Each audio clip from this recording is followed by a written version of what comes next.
And good evening, everyone, and welcome to the Lppbbsg Primary Purpose Big Book Study Group. Our study follows a 96-week cycle that begins on the title page and continues through page 164.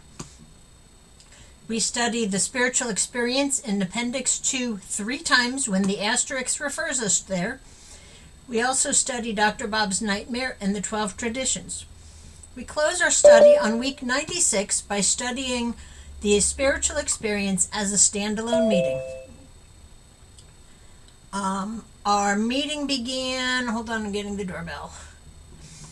Our meeting began on January 7, 2020 using this format, and we are grateful you are here to study with us. My name is Trish, and I am an alcoholic.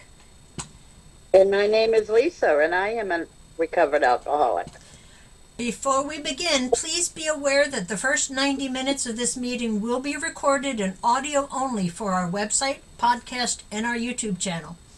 If you missed the study portion, you can listen to it online. Study pages will also be listed in chat.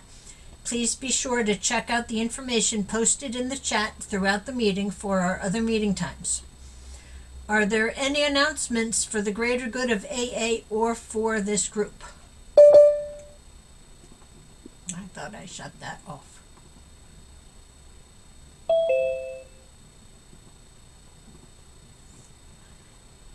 Okay, tonight's recap will start on page 66, where it says, "It is plain that a life," and will end on page 67, "Set these matters straight," and that will be read by Joanne. And tonight's study will start on page 67. Notice that the word fear, and will end on page 68, "Commence to outgrow fear," and that will be read by Stephanie. Please take a moment to settle in and get comfortable. We take our big book study seriously, and we want everyone to feel present and connected as we begin. In a moment, we'll take a 3-minute meditation followed by our family's fog light prayer. As we move into the study, please help us maintain a peaceful environment. Please be mindful of background noise when you are unmuted. If you wouldn't do it in a live meeting, please don't do it on Zoom. Also, please stay muted during other people's shares. We will call on hands in the order they are raised. From the forward to the first edition of Alcoholics Anonymous, we of Alcoholics Anonymous are many thousands of men and women who have recovered from a seemingly hopeless state of mind and body. To show other alcoholics precisely how we have recovered is the main purpose of this book and of this group. For the meditation, focus on your breathing posture. Breathe in God and breathe out self. Take this time to reconnect with God and let the craziness of the day disappear. And let's bring in those monks.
And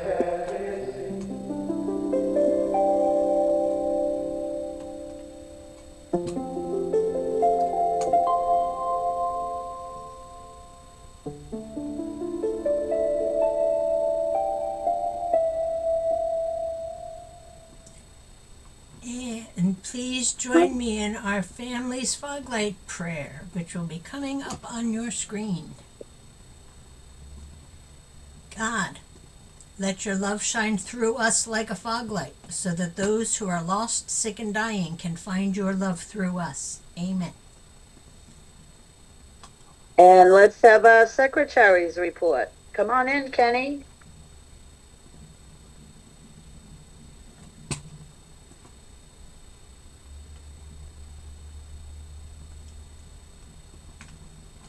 There you go. Good evening, everyone. My name is Kenny. I'm your recovered alcoholic secretary. I've asked Nikki to read the recovery statement to explain why many in this group identify as recovered.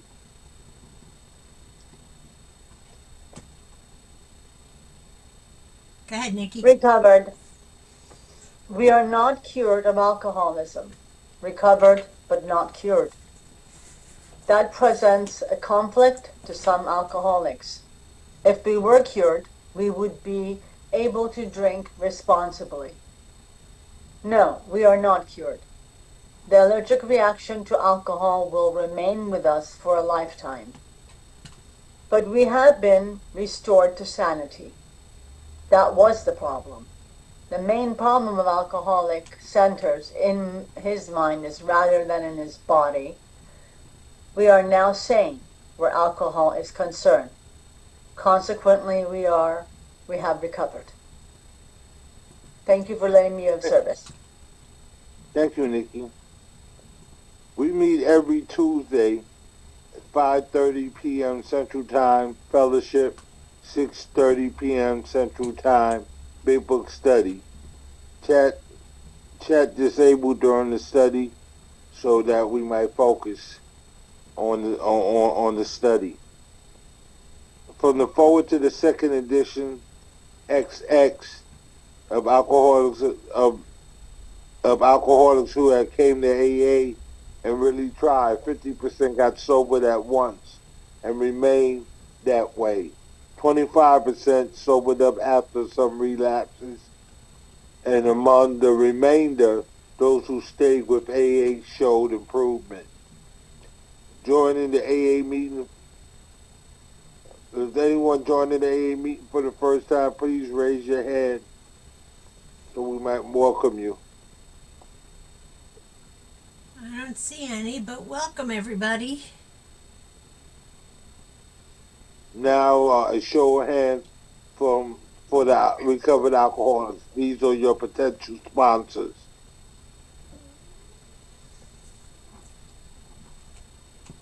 Okay, anyone celebrating a milestone this evening? Raise your virtual hand or wave at us if you are. Donald? On Sunday, I had 4,200 Days. days, or Gandalf years. Congratulations. How many years is that? How many is that, Donald? That is 11 and a half. Gotcha. Nikki? Hey, I have 7 months, 27 days, so in 3 days I shall be 8 months. Wonderful. So come on back next week and we'll give you your chip. Okay.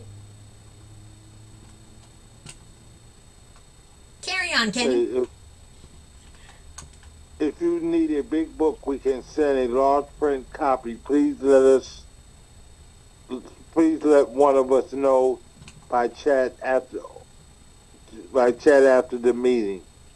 Please practice the 7th edition using the link in the chat. We encourage you to get a big book and work with an untreated alcoholic. Thank you. See you next week. Thank you, Kenny.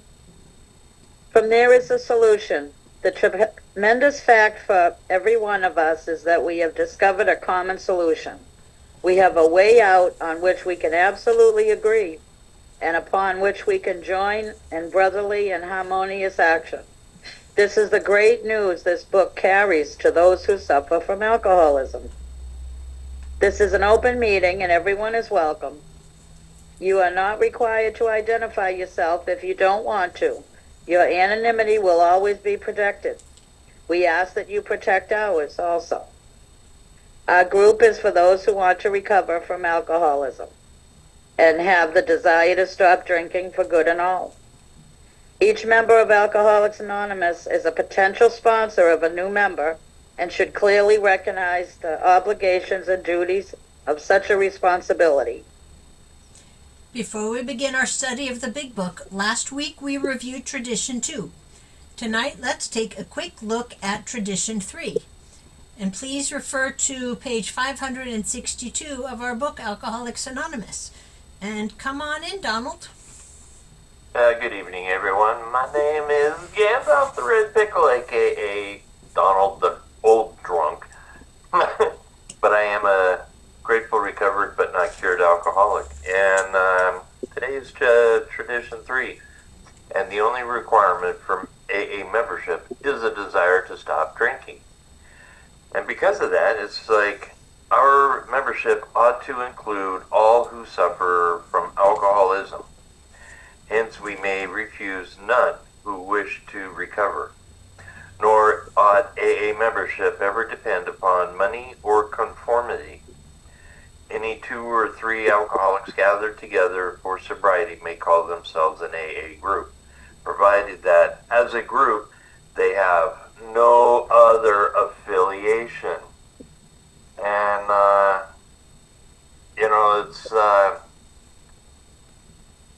it's nice to know that there's no requirements, no membership dues or fees or anything like that. Heck, just come on in, grab a cup of coffee and sit down and listen and find out what Alcoholics Anonymous is all about. But, it carries a radical openness that still surprises me. Because there are no dues, no test or background checks, no moral scorecard, doesn't matter what you've done in the past, just as long as you have a desire. And, in the beginning and stuff, that willingness just to come in the door and find out what it's about is something different. When we think about what that means, we realize how different it is from the way I used to live. I measured everything, who belonged, who didn't, who was doing it right, including myself. I kept mental lists of failures, mine and others. But Tradition 3 cuts straight through all of that. It removes the barriers we tend to build and say, if you want help, you're in. And a lot of people don't want to face the shame. But that's okay, because we don't judge when you come in. And this is one program we don't have to do perfectly. The only thing that we have to do perfectly is step 1, and that's to admit that we're an alcoholic to ourselves. And once we do that and stuff, everything else is easy and stuff. But that's about all I got for today. So thank you guys, and keep coming back, especially any newcomers. Always happy to see you here. Thank you, Donald. Thanks for pinch hitting tonight. And now it's time for our weekly installment of That Ain't in the Book. We sometimes hear things in meetings that can't be reconciled with what is in the Big Book. The topic for tonight is... where is it? You're in the right place. And Jacqueline, can you come in and let us know what the Big Book has to say about that on pages 20 and 21? Yes. Then we have a certain type of hard drinkers. He may have the habit badly enough to gradually impair him physically and mentally. It may cause him to die a few years before his time if a sufficiently strong reason, ill health, falling in love, changing of environment, or the warning of a doctor become operative. This man can also stop or moderate, although he may find it difficult and troublesome and may even need medical attention. Thank you so much. Thank you, Joe. In our study instructions, be sure to use your pens, highlighters, and rulers as we study. We use the study guide prepared by Joe and Charlie and Krusty Cliff of the Dallas Primary Purpose Group to stay focused and consistent. We read the material once, then dissect it through question and answer format. After tonight's study is read, we will ask questions from the imaginary podium. Answers are one sentence unless otherwise specified, taken directly from the study portion. This helps us understand and apply the content clearly. After the study, we open the meeting for comments and questions based on the pages just read. Our purpose here is to stay in the book and let the message do the work. If a share drifts into something better handled with a sponsor, we'll kindly point you that way. Bill Wilson wrote, "Sobriety, freedom from alcohol, through the teaching and practice of the 12 steps, is the sole purpose of any AA group." Absolutely. Before we begin the recap, we will need 5 or 6 volunteers to help read the answers. So while we're getting those hands, I turned my page. Joanne, could you come in and read our recap, please? There you go.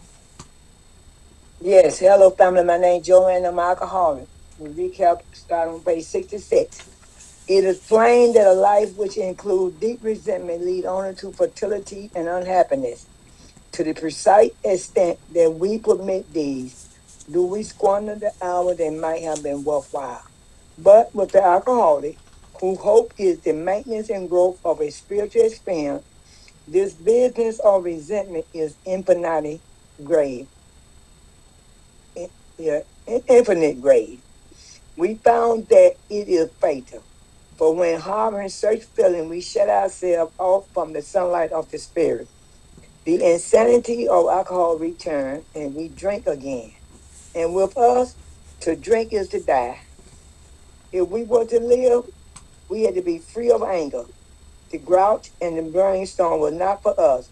They may be the dual luxury of normal men, but for alcoholics, these things are poison. We turn back to the list, for it held the key to the future. We prepare to look at it from an entirely different angle. We began to see that the world and its people really dominated us. In that state, the wrongdoing of others, fancy or real, had power to actually kill. How could we escape? We saw that these resentment must be mastered. But how? We could not wish them away any more than alcohol. This was our course. We realized that the people who wronged us were perhaps spiritually sick. Though we did not like their symptoms and the way these deserved us, they, like ourselves, were sick too.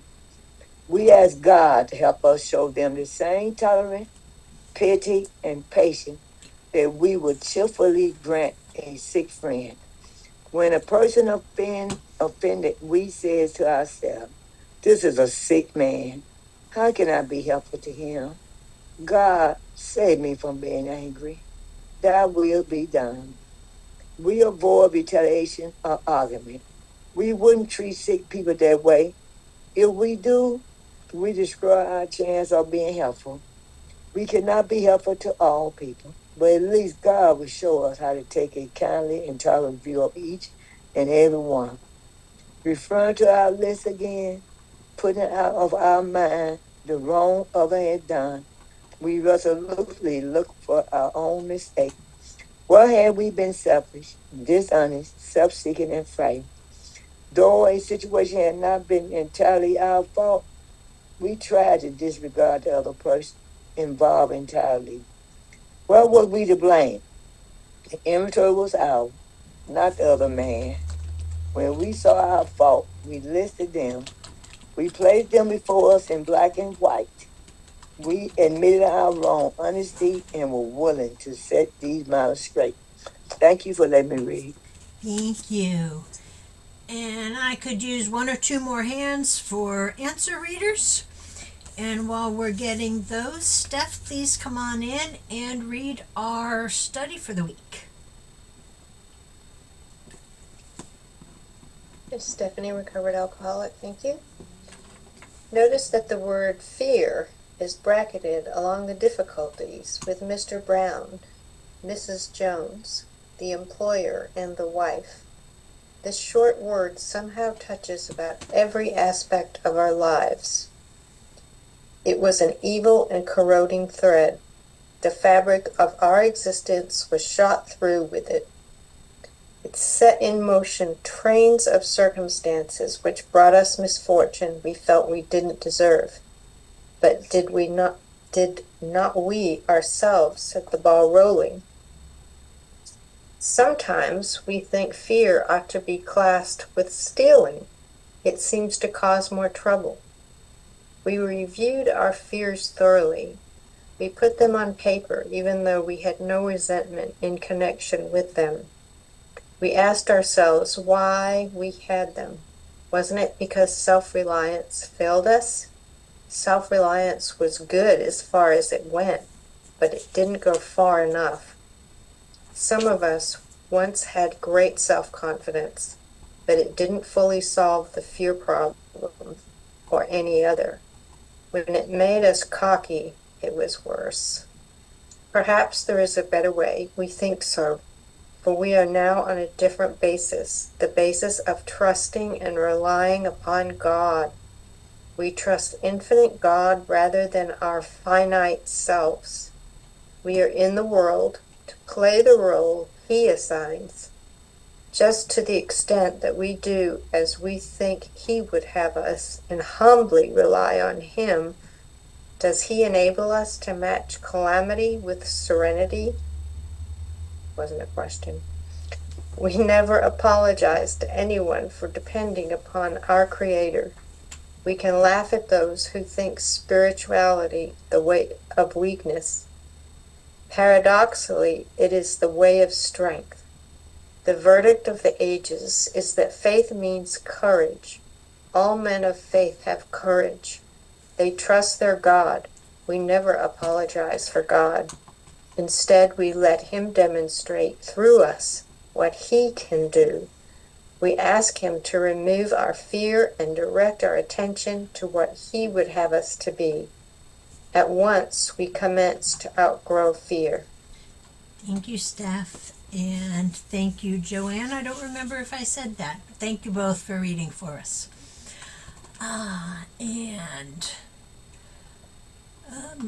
For our answer readers, I have gone ahead and sent you an unmute key, so please push the button and unmute.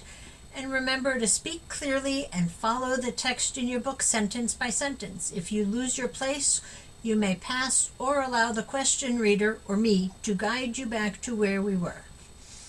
And our batting order tonight will be Kenny, Jacqueline, Joanne, William, and Linda. And we're going to start out with a comment from Miss Lisa. Hi, everyone. Now, for the second part of our inventory, this manifestation of our character defects is fear. And Kenny, you get the first question, and it's what part of our lives does fear touch? And please read 2 sentences.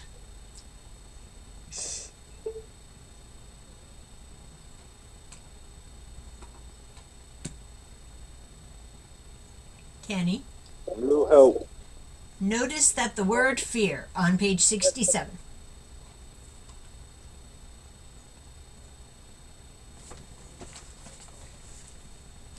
Jacqueline, do you have it? Okay. We'll skip you, Kenny, and we'll come back to you next time so you can catch up. Notice that the word fear is bracketed alongside the difficulties with Mr. Brown, Mrs. Jones, the employer, and the wife. This short word somehow touches about every aspect of our lives. Thank you so much. And Joanne, is it part of our existence?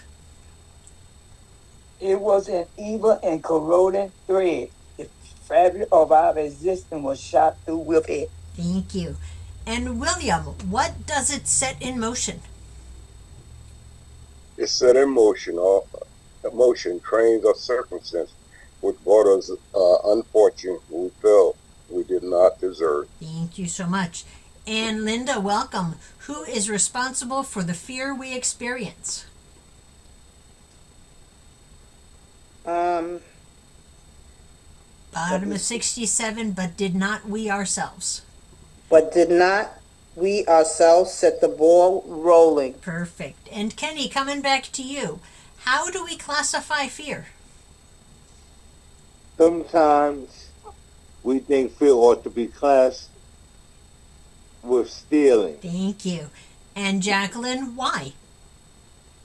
It seems to cause more trouble. Thank you.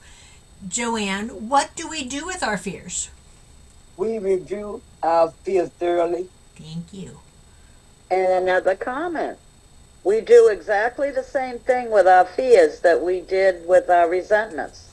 List everybody and everything that we fear. Once they are all listed, we ask ourselves why we have them.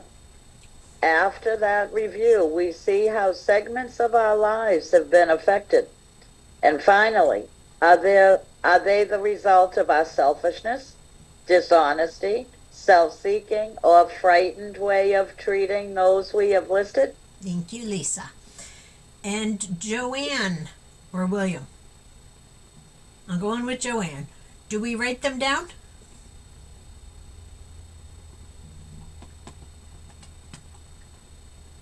I'm sorry, I wasn't able to unmute. Do we write them down? We put them on paper. Yes. We put them on paper even though we had no resentment in connection with them. Thank you. And William, what do we ask ourselves? We asked ourselves why we had them. Thank you.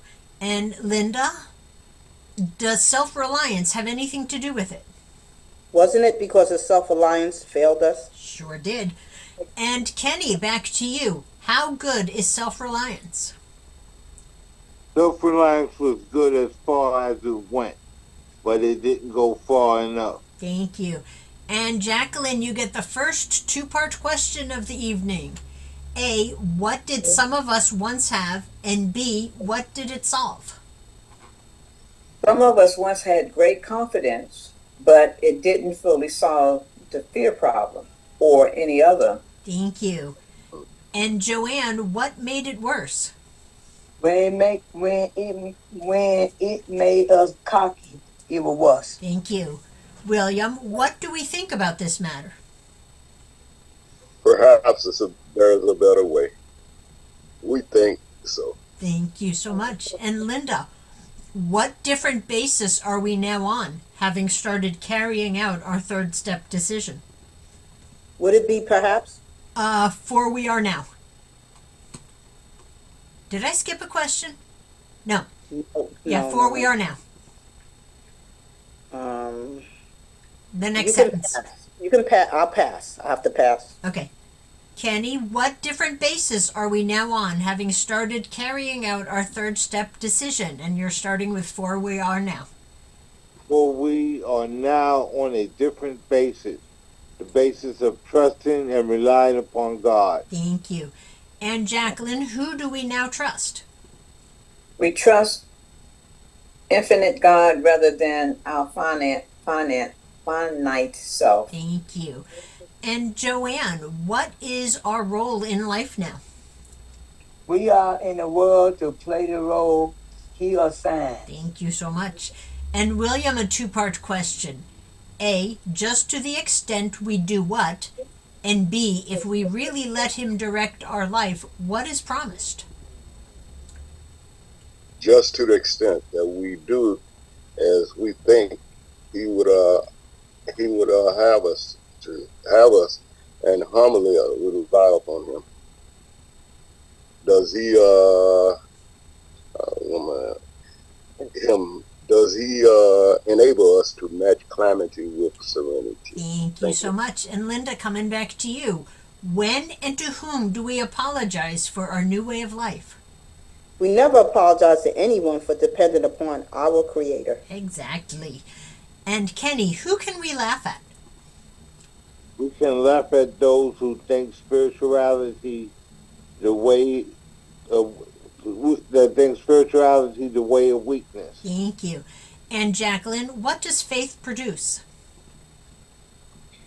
Okay. Paradoxically, it is the way of strength. Thank you. And Joanne, what do all men of faith possess? 2 sentences, please. The verdict of the ages is that faith means courage. All men of faith have courage. Exactly. And William, in whom do they place their trust? Oh wow! I'm gonna. They trust. Okay, let me see here. Okay, I'm gonna pass. Okay, Linda, in whom do they place their trust? They trust their God. Thank you. And Kenny, back to you. When do we apologize for our dependence upon our higher power? We never apologize for God. Exactly. And Jacqueline, what do we let Him do? Instead, we let Him demonstrate through us what He can do. And another comment. The following is the 4th step fear prayer. And Joanne, what do we ask of Him when we experience fear? We ask Him to remove our fear and direct our attention to what He would have us be. Thank you. And William, you get the last question of the evening. What are we promised will begin to happen at once? At once we commence to outgrow fear. Thank you so much. Thank you, everybody. So if you have experience with the pages we've read tonight, you are free to share. Please stay on topic and be mindful of the time. You will see a 5-minute timer at the top of the screen. And a friendly reminder, absence of profanity offends no one. We are now open for comments, questions, observations, and spiritual experiences based on the study material. And William, is your hand back up or is it still up from answering questions? I can let it stay up, sister. Up. I'll let it stay up. I thought I had loaded, but I definitely, if you're falling on me, my name is William Alcoholic. When I look at this part that we read today, then I'm forever grateful. You know, I had out of those deadly sins, character defects, God act abuse. I pride and fear just dominate my life. You know, when I look at how we talk about fear today, and I begin to get that information, I'm just so happy to be here. You know, because as I look back over my life, it didn't have to be this way. It didn't have to be. So I think God was working. They told me when I was a kid, like God works, look out for babies and food. You know, so I think I would have lived all of that for me to be here today. You know, because I had no control over nothing. You couldn't tell me that, you know. And as soon as you said something or did something I didn't like, I go from 0 to 100 real fast, man. And in the process of doing that, I would black out, you know. But I come here and they was talking about get honest with the alcohol. Yeah, you maybe get honest in other areas of your life, you know. And that's took a whole lot of peeling, unraveling those emotions inside, and they told me it was inside job. So it took a whole lot of unraveling that in order for me to be where I'm at today. Do I have it made? No, I don't. do I have something that I can work with to employ God into my life? I mean, I got educated on me. You know what I mean? And whenever I began to get a God of my understanding, I realized you have that same God. And we was talking about the sick man prayer and stuff like that. If I say I love God, why would I want to harm you when I can get to that space? But sometimes it's not easy. You know what I mean? But I notice whenever I read some literature or read some inspiring stuff or have time to think before I react, because I wasn't a reactive person. You know what I mean? I was a reactive. As soon as you say something I didn't like, my actions spoke louder than my words, and stuff like that. So today I have some program in my life, and I think for some effort, and from that program I got some information on William and learned how to live a happy, joyous-free life. I don't live it perfect, but one thing I haven't done is picked up a drink in the time that a few 24 since I've been here, and it's been an ongoing learning process like we're reading today. But it just give me a gadget so I can look back at my life and see where I was at and where I came from.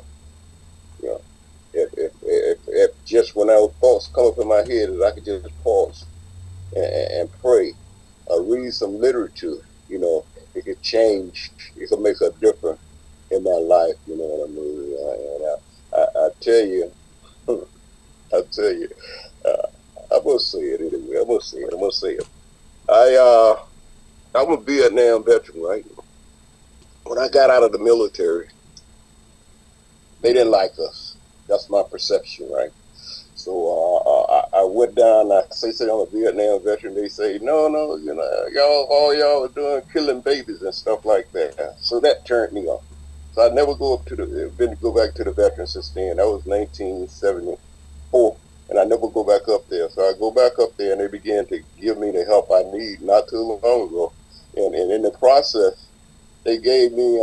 They found out that something that happened when I was in the military that I should be given some money for it, But in the process, they wrote on the thing, said, if you go to jail, if this happened, we're going to cut your money off. If you go to jail for 6 days, you get a felon to forget about it. So I went to the post office. My wife does a business. So I got in the post office and stuff. And when I go to the post office, I got a little upset, and I began to say some things, and that thing come to me. So you got to keep your mouth closed because you know what's going down. So I'm grateful. I'm grateful to be aware of that today. So I have to be cool. You see me jumping up and down, grab me by my neck and grab me and run in the opposite direction. So I don't have it made. So I do need your help, and I definitely need God. So I thank God for having a God of my understanding. Thank God for having this program. Thank you. Thank you, William. Thanks for kicking us off. And hi, Linda. Hi, I just wanted to say I apologize for missing my commitment of being a traditionalist, but I'm babysitting. So I do apologize. So that's the only thing I wanted to say. Thank you. Glad you are here. I think he's 20-something days old now. Wow. The little guy. Larry. I'm Larry, and I'm an alcoholic. When I came into Alcoholics Anonymous, I was intending to hide who I was. I was never going to let anybody know who I was, really, honestly, never let anybody know the truth about me. And I led that way for years. I let people know only what I wanted them to know about me, and I made myself out to be something I wasn't at the time. Through service work and through working hard at pretending to be something I really wasn't, or I didn't have the experience of being. And until it came to a head, because fear has a way of coming out in anger, and anger comes out with viciousness, and one day that it all came out to a head, and when that happened, I no longer could hide from the mask that I had put on. And I had the only thing I had left to do was to be honest and to share the truth about myself, and to get with my sponsor, who had been telling me that, Larry, you're hiding something for a long time, and because he knew. And when I did that, I saw freedom. A load dropped from me, a heavy load dropped from my life, my heart. And the man that you see today is not the man that I was then.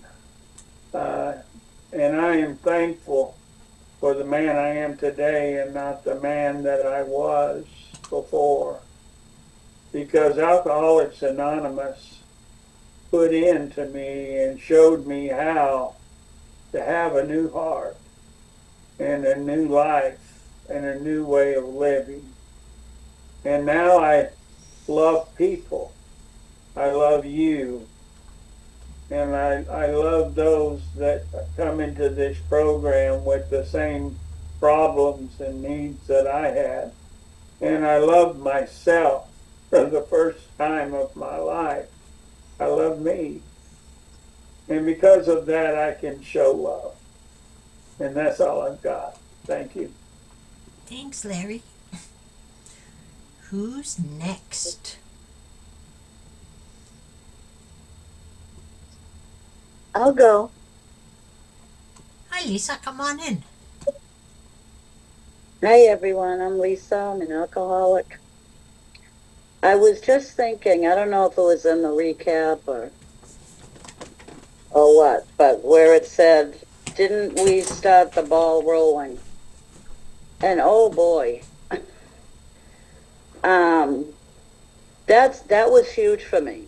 And I always did. And I'm not talking about picking up the drink. I mean, that was just the end result. But, whether it's, answering somebody or responding, especially if I thought I was right.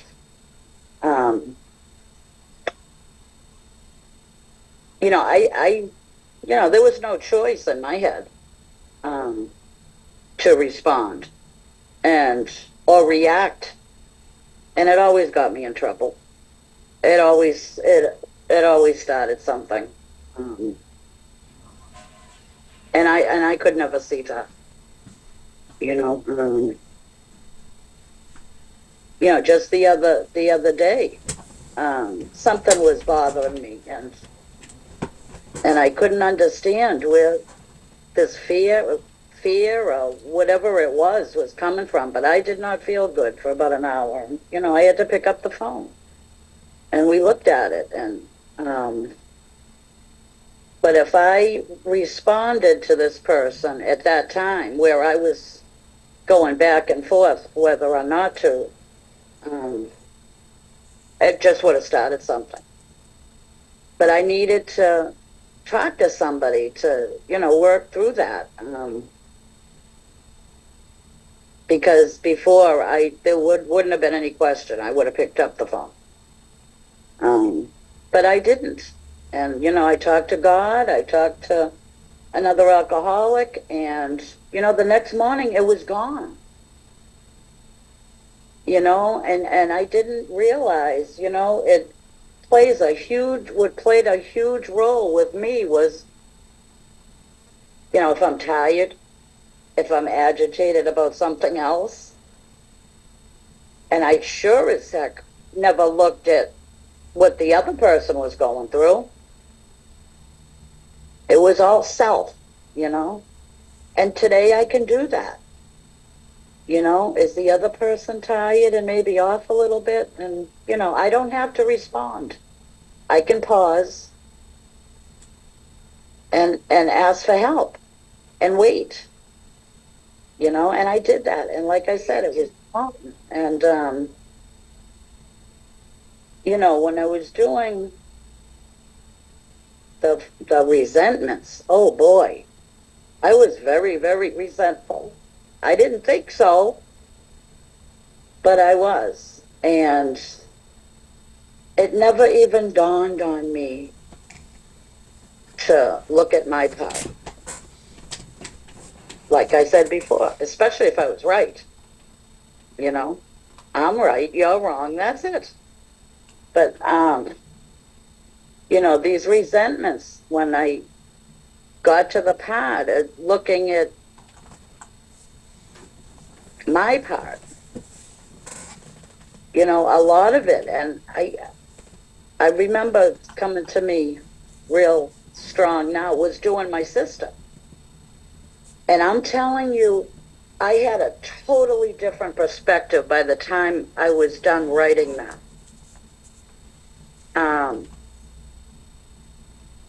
I went from being resentful and upset to almost pitying, like, you know, what she must have been feeling to behave like that. And it's just, you know, and it's just a wonderful thing to be able to see that today, because I never could. And I was stuck in that misery, resentful, all of those awful feelings, you know. And I'm just so very grateful. Every day I have to look at these things. I have to look at what I'm doing, how I'm responding, how I'm speaking, you know. And if I'm off, I need to just step back and just wait. Ask God to help me, or someone else if I can't see it.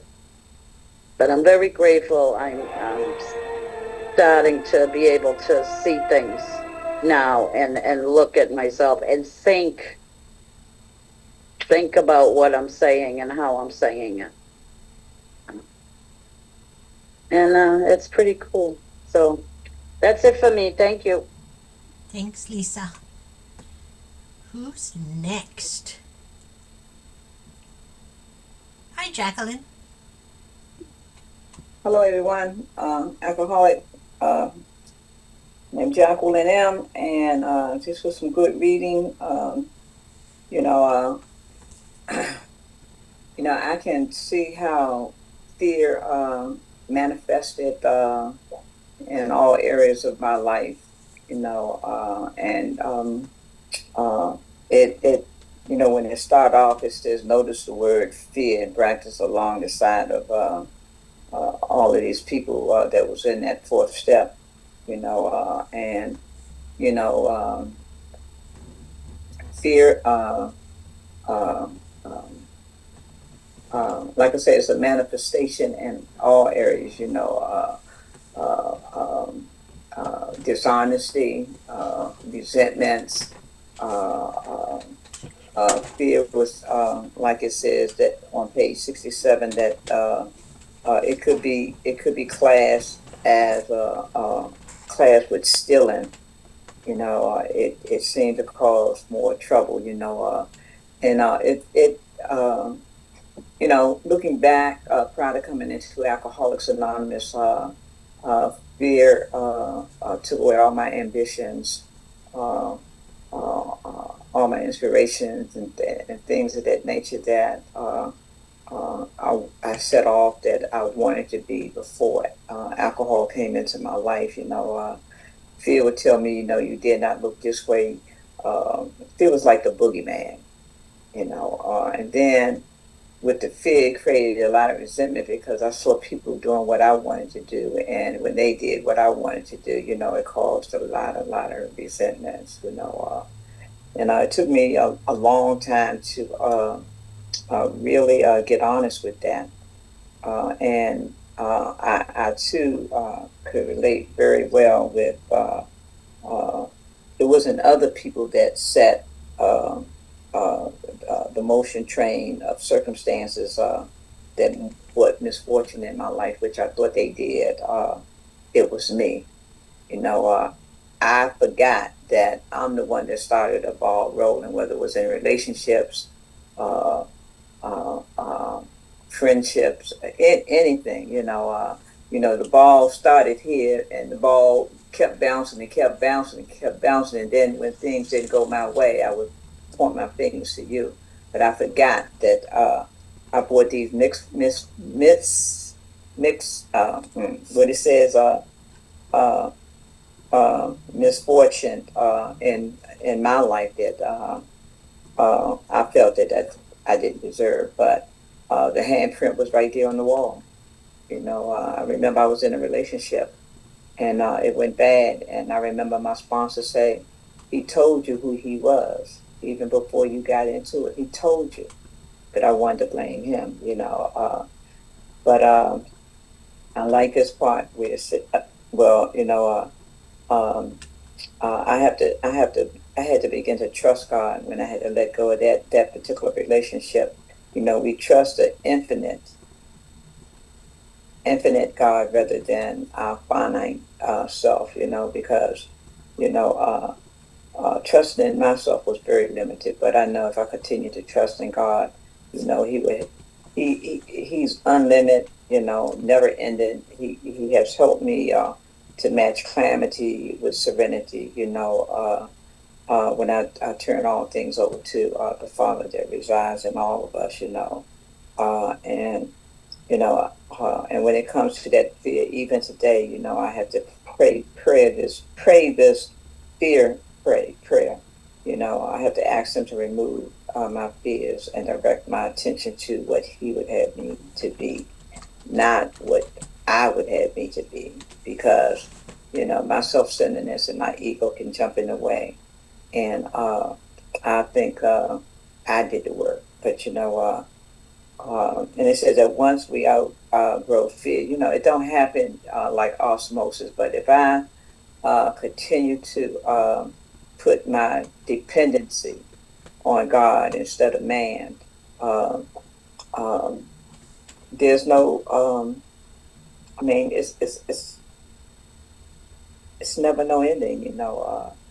I had to truly believe that He would take care of me no matter what. And sometime I have to still say this prayer today because fear, it grips me, but it doesn't grip me where I run to run to the bottle to get anything to drink. When fear grip me today, I know to lean into the God of my understanding, and that works. Every time I remember to lean into Him and not lean into my own understanding. I had to tell myself less of me and more Him. Less of me and more Him. If I put more Him and Him, I'm talking about God in my life. I wouldn't think of me as much. I'm still. Uh, uh, when it comes to self-centeredness, I'm still, asking God to destroy self. You know. And each and every day, because all I have is one day at a time, and that's all I have. But it's been a good reading, and I'm quite sure it's going to be some more good shares after me. Thanks. Thank you, Jacqueline. Who's next? There's no hands. I get to start picking on people. I get nods. Gandalf.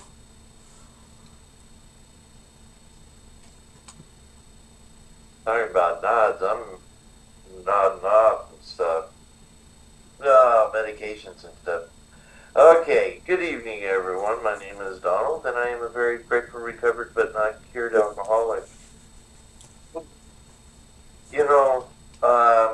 When I read this part of the book, it always reminds me that clean house, trust God, and don't drink.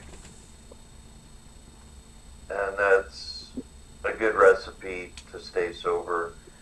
And by doing that, we can help our other people who are still suffering. And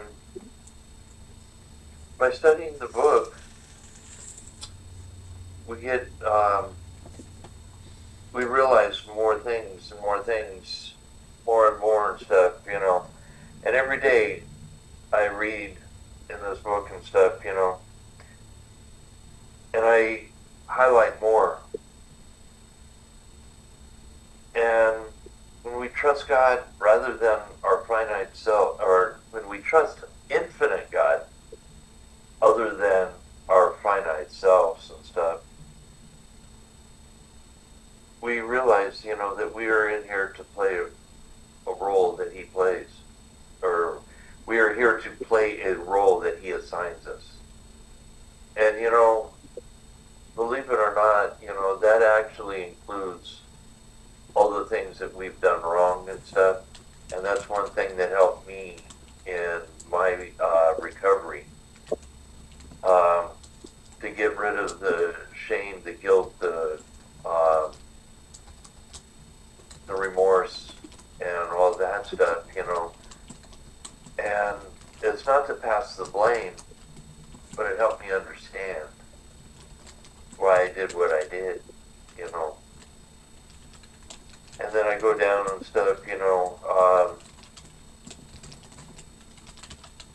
I look at the spirituality of, you know, as not weakness, but as the strength. And then the next line it says, you know, all men have faith or have courage. They trust in God. We never apologize for God. And God is who He is, whether you believe in Him or not. As long as I believe in Him and trust in Him, today I'm glad to be a little toe, because I am just part of this whole grand scheme of life. Sometimes I'm a little higher and stuff, but gotta be that little, you know.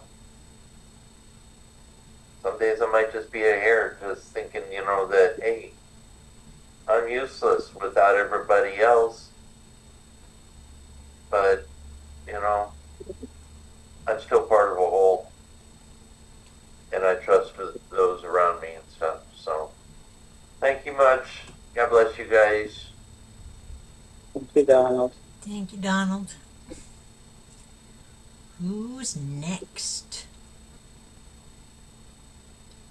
Eeny, meeny, miny, mo. Hi, Nikki.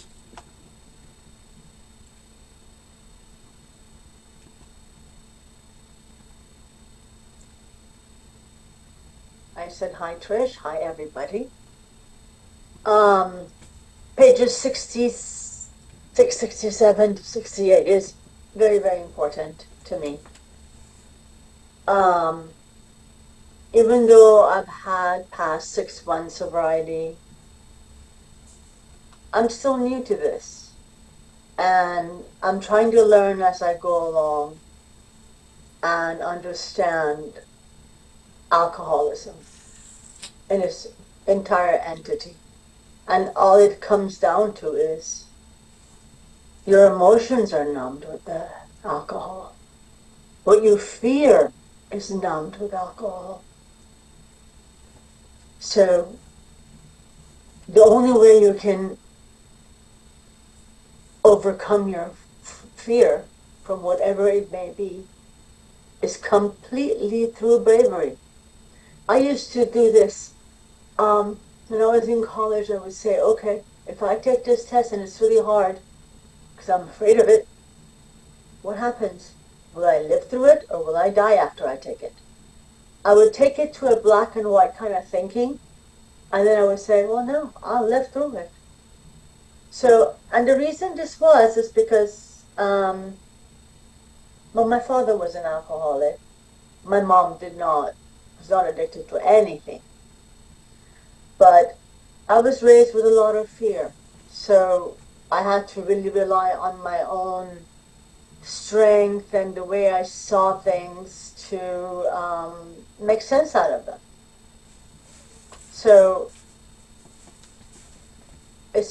I don't know if this is correct, but for me it worked. You can take fear and turn it into a positive action. You can take anger and turn it into a positive action. You do not necessarily need to have fear or anger define you. Just like a lot of people say, well, I got this illness, and this illness, they're so upset, they're like, okay, it does not define me.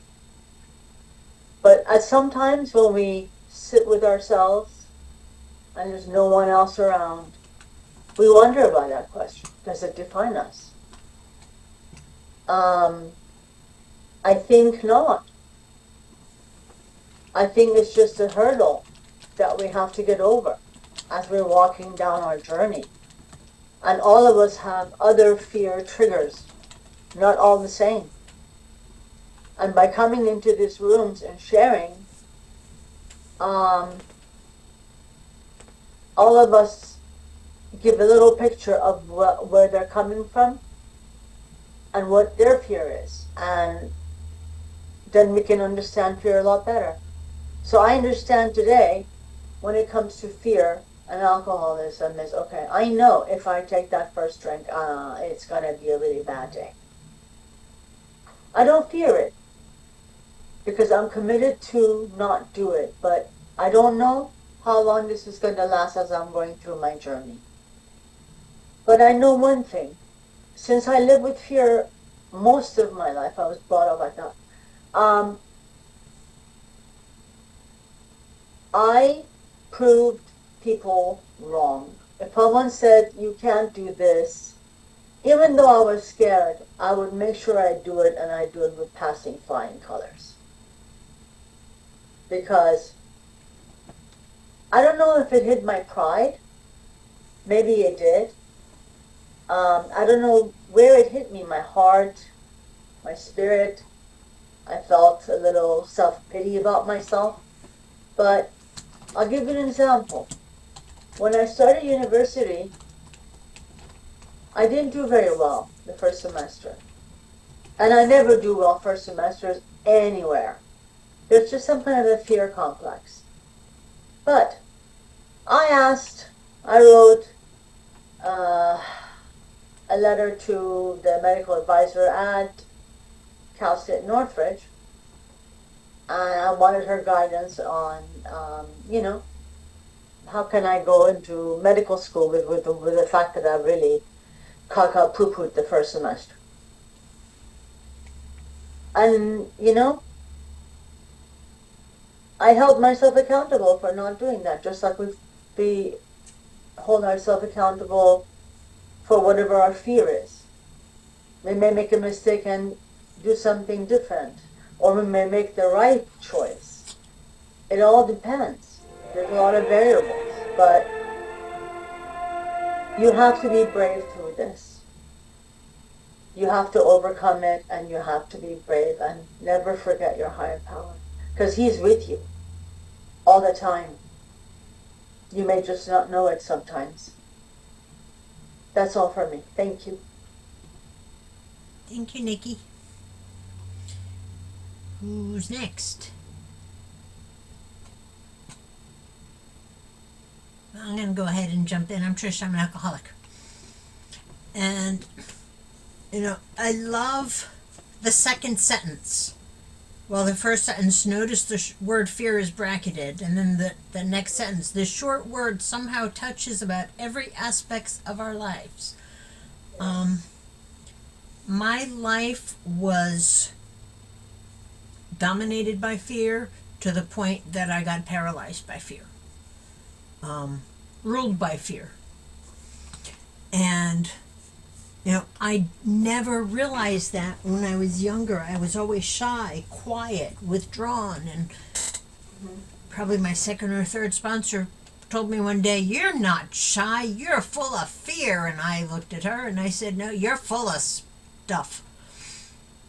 But then when I did this fear inventory, I realized, my life was run by fear, directed by fear, up until the point that I got paralyzed by fear and couldn't do anything. Fear of people because I wasn't sure if they were going to accept me for who I was. Fear of things because I'd never done them before.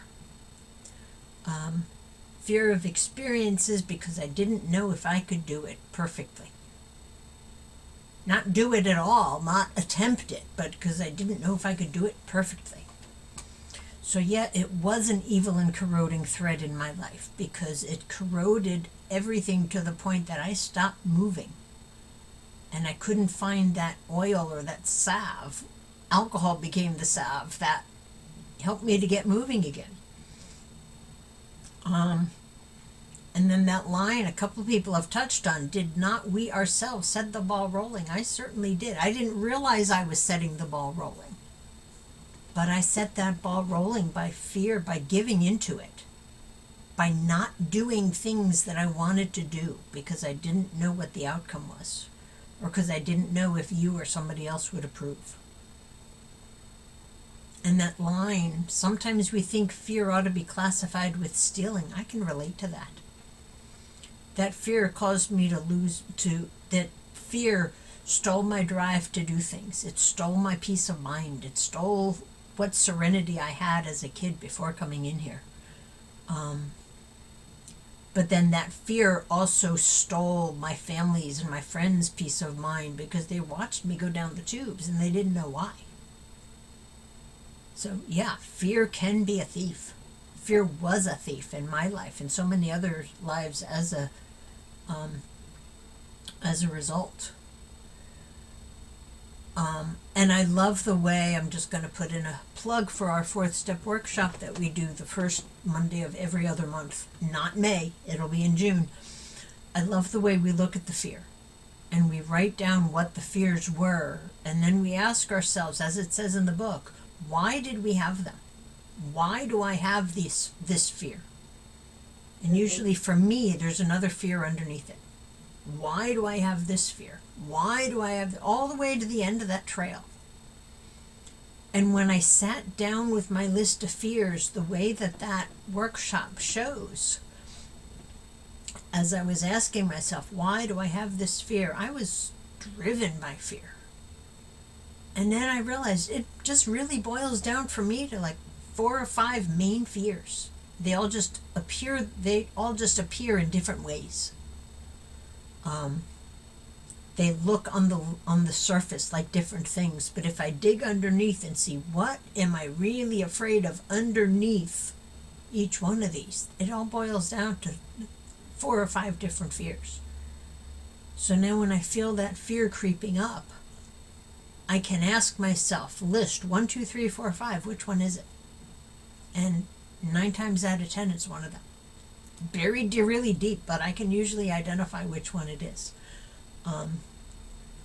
Wasn't it because self-reliance failed us? Yeah. My self-reliance brought me into that fear. It allowed that fear to stop me. And then I didn't know how to get out of it. And the only way I could shake that fear was by having that trust and relying on a God, a higher power. And God does.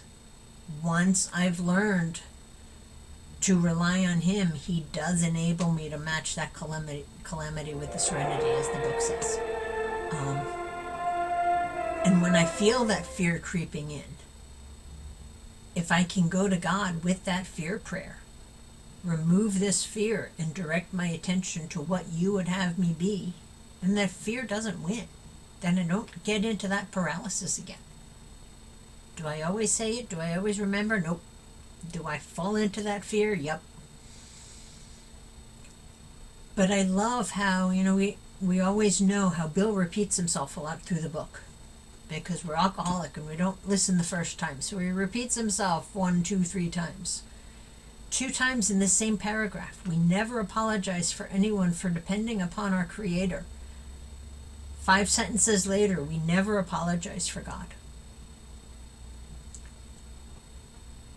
And for a long time, I did apologize for my reliance on God because I didn't know if you had a God. I didn't know if you had a reliance on a Creator. And I didn't know, and I was afraid of what you'd think of me. And I had to get past that fear too. Because that dependence, that reliance on my God is what gives me the strength to fight that fear against whatever it happens to be. And that gives me that courage. And I love the line where it says, direct my attention to what He would have me be, not what I want to be. What I want to be is so far removed from what God would have me be. But once I outgrow that fear, once I let go of the fear, let go of the self-reliance, and become fully dependent upon my God, then I can become everything that God would want me to be, which is so far beyond my wildest dreams. Why would I want to cut myself short? And I am going to pass. I don't usually go over the timer. Wow. So who's next? Joanne, do you want to come in? Hello. I was gonna listen, but my name Joanne. I'm alcoholic. I can relate to what we read, and I think that we're gonna do crosstalk here. But I can relate to when I was introduced to that fear prayer with my sponsor, and that fear prayer allowed me to become free right then. And he taught me that when I said that fear prayer, don't add nothing to it and don't take nothing away from it. Because when I done my fourth step, I found out that I had more fears than I did resentment. And I didn't understand what was going on. And I had to learn how to process my fears. And there was one way of processing my fears. But until I was able to process my fears, I had to learn how to get rid of those things that were blocking me. And they talk about from the sunlight of the spirit. And then according to what we read, that helped me too. During it, where we said, where we read it about, well, I should say during the recap, when they gave the diagram of how to get rid of no, I should say another way.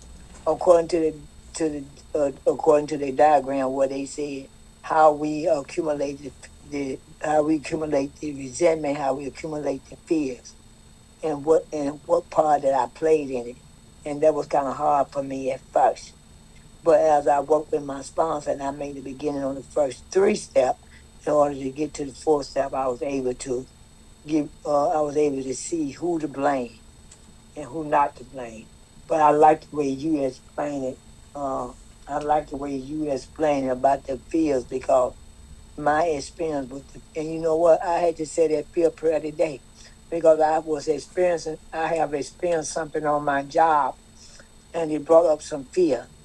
And I said my 3rd step prayer, and then I had to say that fear prayer, and I've been saying that fear prayer throughout the day, and I've been following the direction is not to put nothing in it. Don't try to add nothing to it. Don't try to make it what I want it to be. Allow the God of my understanding to remove it and put whatever He wants to put there, and then I move on and find something else positive, do spiritual, and leave that alone. And next thing I know, it's been being removed. That's from my experience. But thank you, and I appreciate what we read, and I'll keep coming back.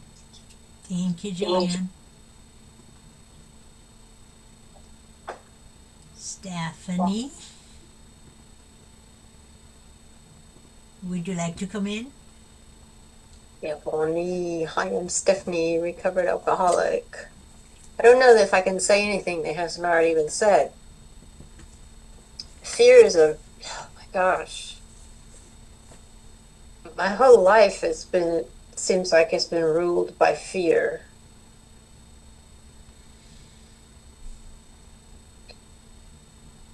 It was a tough one. That's one that, we talked about this a little bit last week when I got picked on to speak.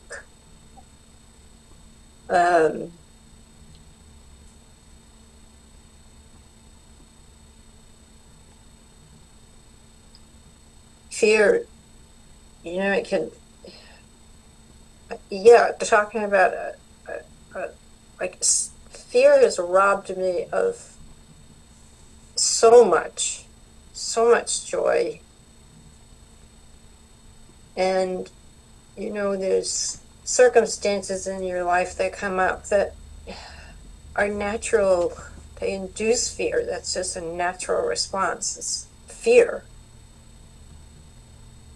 But we have to go straight to God with them, straight to God. You can't wait and turn that thing around in your head and find out how many catastrophic ways this event can turn out before you bring it to God, because I'm so guilty of that.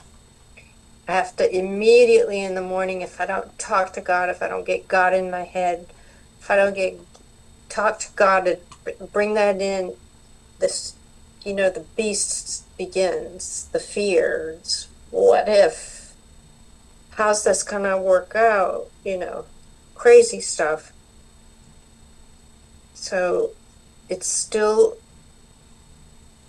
not an automatic response. It's just, it hasn't, like, it's a conscious thing that I have to do. Like, you're awake now, seek God. Get God in you before I start. So, yeah. It can be gripping. It just can be absolutely gripping and paralyzing, and it's a terrible thing. But thank God we can go to Him with it. And He knows all. And we have such a limited view on what's going on. So with my limited perception, I need to just, take myself completely out of the picture and say, okay, God, here it is, laying this at your feet. And then somebody needs to handcuff me. I'm taking it back. That's about all I got. Thanks, Steph. Kenny, you're unmuted. Would you like to come in? Good evening. My name is Kenny. I'm alcoholic. I was listening to everybody share, and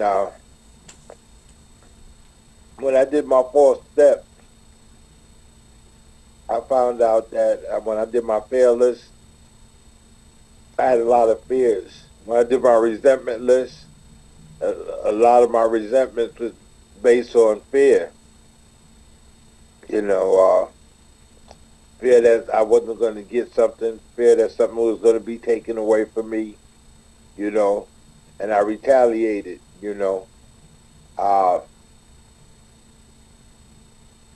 Today, I try not to worry about losing anything, because I know that I know my God would supply all my needs according to His riches and glory. And so I don't have to worry about losing anything.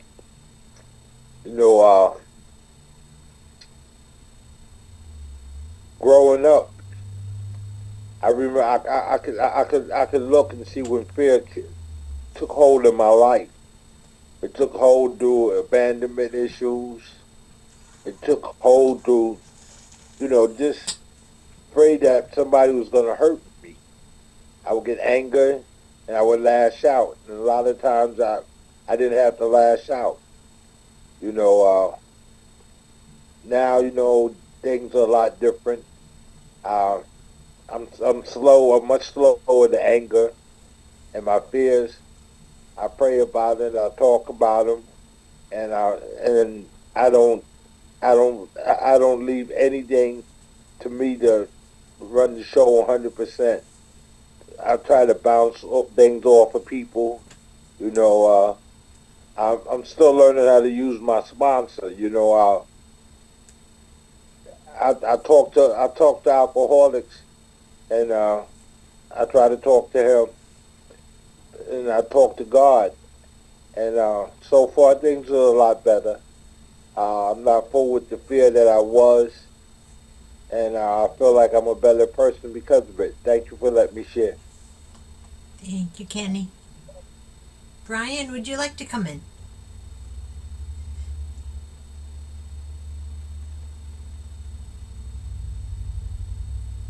Hey, how you doing? Sorry, I got my girls here with me.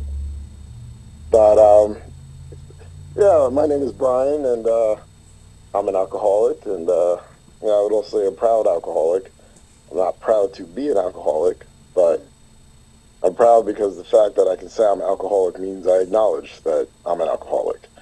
It means I've taken steps to make my life better, and it's helping me to be on my path to almost being 2 years sober. Um, but yeah, the topic of fear. Fear is something that I've lived with my whole life. Always a fear of not not being able to do something, not being able to, as many people said, not being good enough. How can I do this? I've never done it before. I mean, I'll never forget one moment in my life that kind of helped me recognize my fear early on. Was I was about to be promoted to a store manager, and I was debating with myself if I should go for it.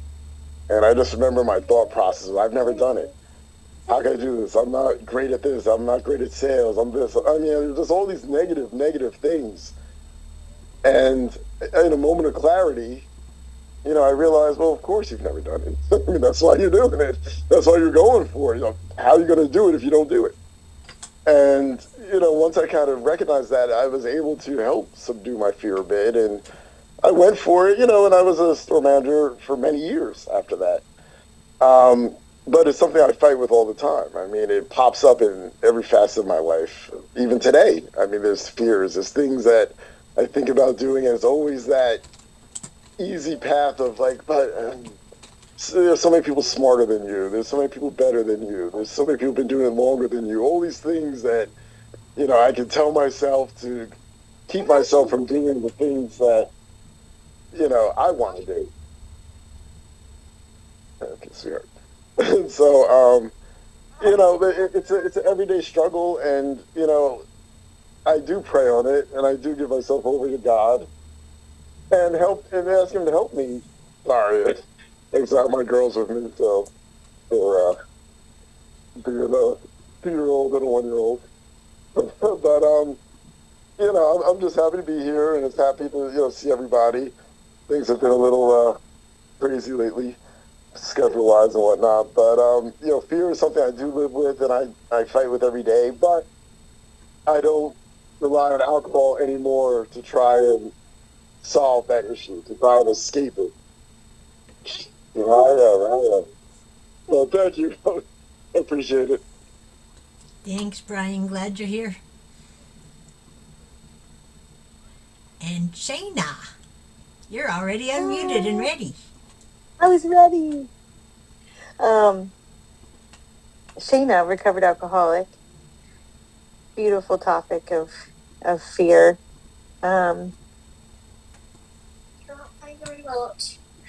Sorry, it's on the banister behind the couch.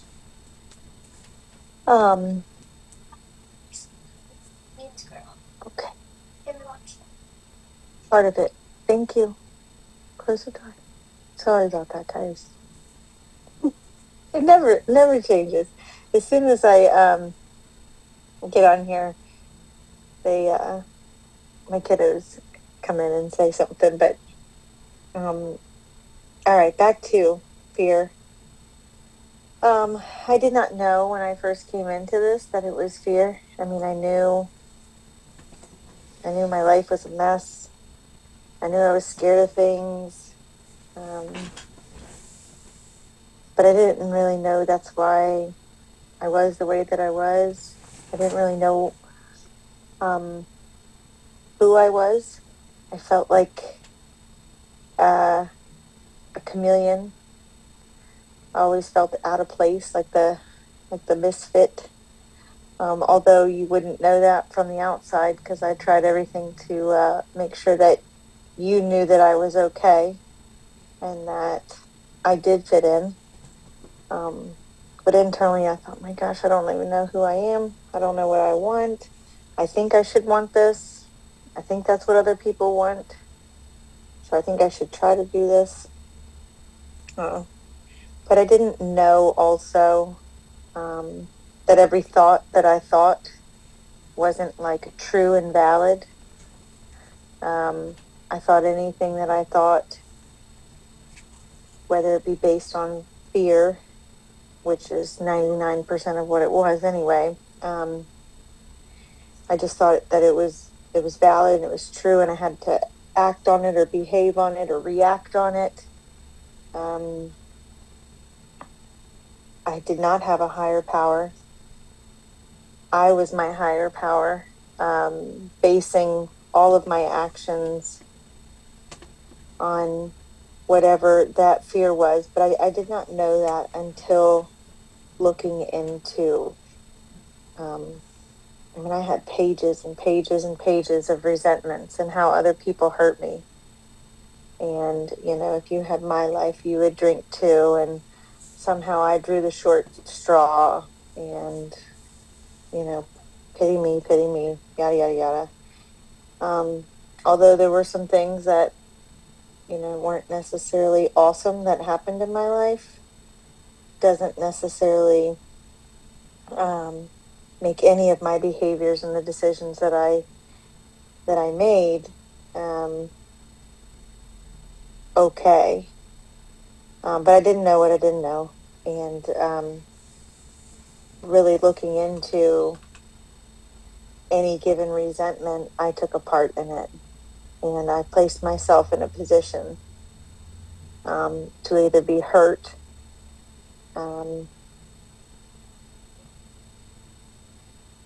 or, something keeps popping into my head. And, like some of I don't even want to say resentments, but some of my misunderstandings, my anger, my hurt, it brings me to the anger iceberg. I don't know if anybody has ever learned that. I learned that as an outside issue, but the iceberg on the top, it looks like anger, and all beneath the water was, fear, not good enough, sad, all the other feelings that anger, I don't know if you could hear him, presented like, and I didn't really know how that was. I just thought if I was big and angry and people may have crossed me, necessarily wouldn't do that again. But anyway, back to the unraveling, and doing the last column in the fourth step. Where was it that, did it hurt my pride? Did it hurt my ego, my ambition, my money, my relationships? I'm still working on them. A little over 5 years, and over 5 years and coming up on 6, and I've got so much to unravel. Still learning how to manage money, still working on how to have a relationship effectively, respectfully. I don't always know what that looks like or what God's will is, but I do know that I have a feeling of what it's not, avoidance. But I also know I can't just sit here and be like, whatever God's going to do, God's going to do, and just sit on my rump. Like, I know I have to do the work too. And I have to really be willing to look at myself and ask the hard questions and really be willing to listen too, because that's what my disease does. My disease tells me it's everybody else and that I'm amazing, but in the same sense that I'm not good enough. But AA and the program and the work has told me and taught me how to love myself, how to love others, and how to unravel all the nonsense or calamity that's up in my head. And one of the best things I got out of this is, when you hear those thoughts and you can't decide if it's real fear, fake fear, but it's like if it's not love or light, and it's probably not. It's probably not the good one. So I will keep coming back. I love you all. Did I make it? Oh my gosh, I went over. Yay, Trish. Thanks, Sheena. So Love you all. thanks, Sheena. And thanks everybody for coming. Thanks everybody for sharing. Lisa, do you want to read out our closing now? Sure will. From page 164, our book is meant to be suggestive only. We realize we know only a little. God will constantly disclose more to you and to us. Ask him in your morning meditation what you can do each day for the man who is still sick. The answers will come if your own house is in order. But obviously you cannot transmit something you haven't got. See to it that your relationship with him is right, and great events will come to pass for you and countless others. This is the great fact for us. Abandon yourself to God as you understand God. Admit your faults to him and to your fellows. Clear away the wreckage of your past. Give freely of what you find and join us. We shall be with you in the fellowship of the Spirit, and you will surely meet some of us as you trudge the road of happy destiny. May God bless you and keep you until then. We will close with a moment of silence and then the Lord's Prayer. Here's your moment.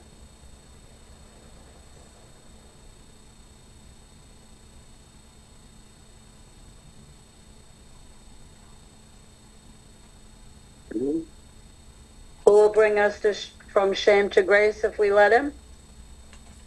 Our Father, Our Father, who art in heaven, who art in heaven, thy will be thy hallowed name. be thy name. Thy kingdom come, thy will be done, Thy will on be done. earth as it is in heaven. Give us this day our daily bread, and forgive us our trespasses, as we forgive those who trespass against us.